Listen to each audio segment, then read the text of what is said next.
Times are tough, but people are still making a difference. You're about to meet someone who is a Southern California man who's taking gang members off the streets and into the classroom.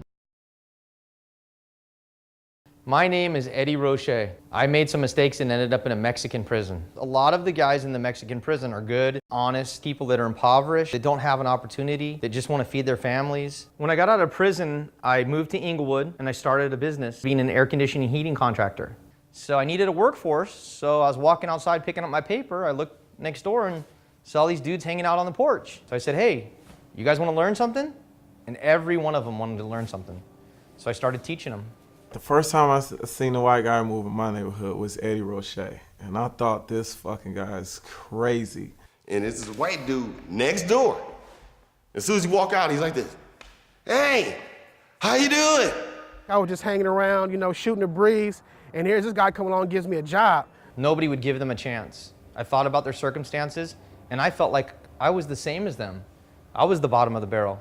So I was teaching this air conditioning class in my backyard. On one side of my yard, I would have 20 Hispanic guys. On the other side, I would have 20 black guys. I hired 4 guys 10 years ago, and those 4 are still with me today. And I gave them a chance, and sure enough, they excelled. I just got an emergency call for a walk-in box. And the walk-in box has about $60,000 worth of meat in it. So I'm gonna grab Cricket and Eazy-E and head over there and get that thing cold before the meat goes bad. Cricket, what's the temperature of the box? The temperature of the box is hot as hell down there. All the meat is fucking melting. The lady going crazy talking about my meat, so we gotta hurry up. Eric, give me the crescent. Turn that right there, a quarter turn. Okay, now go back down and check, see what it is now.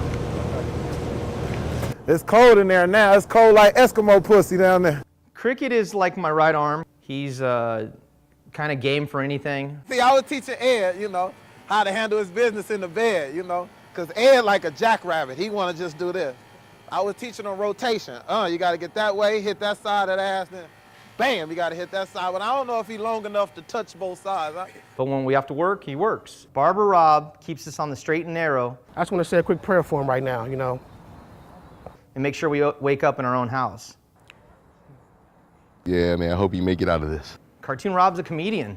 All our partying became more fun with Ed. We didn't have no good parties until Ed. Our best party was at Ed's house. But when we have to work, Bobby will work. Hey, the fuck are you doing? Get up and do something. This is Blake, Mighty Mouse. This is the only one nobody can talk shit to except me, because he's like my assistant and he's funny. He doesn't know shit, but he's funny. What does Blake do when he works with us? I carry stuff and I hang out. Good morning, Natrick. I think she's a loudmouth bitch. Ed needs to be basically on medication. The man doesn't think straight. He's just a total asshole when he wants to be. Carmen's good with the business. She's good with collecting. She's a mean bitch, so people pay her because they don't want to listen to her. I always act on a professional matter, you know. And I can't fire her because of Lily. Lily is down to do whatever we need to do. She's the president of the company. She signs the checks. Love my honey, but no money, no honey. I honestly think he's crazy. He is always trying to help somebody. She's my soulmate. She's everything. So from there, you know, I tried to change my life. You know, I started to be like, man, let me do some other good things in my life. I started going to church. You know, I got married with kids. I did, you know, started doing the right things. Since I met Ed, I've been doing like right. I'm kind of, you know, more family guy-ish. I don't deal too much with the streets. I smoke a lot now, so I might sit at home and zone out and be staring at the damn ceiling or something crazy. But outside of that, I don't have the tendencies to do the old stuff that I used to. I've been a gang member since I've been 11. I could have easily been in jail for the rest of my life. Could have easily got shot. The reason we come and more loyal than a squeaky clean blue collar guy is because we're not gonna find a situation like this.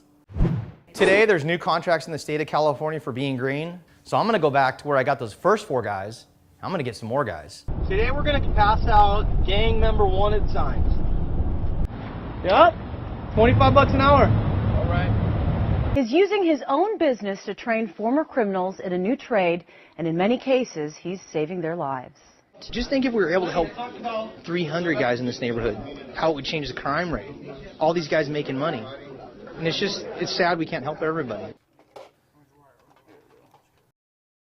Sacrifice is doing something that you don't want to do, that you do to become greater or better or get what you want. Now that I got this program going for me, I got a sense of direction now. I got a little purpose.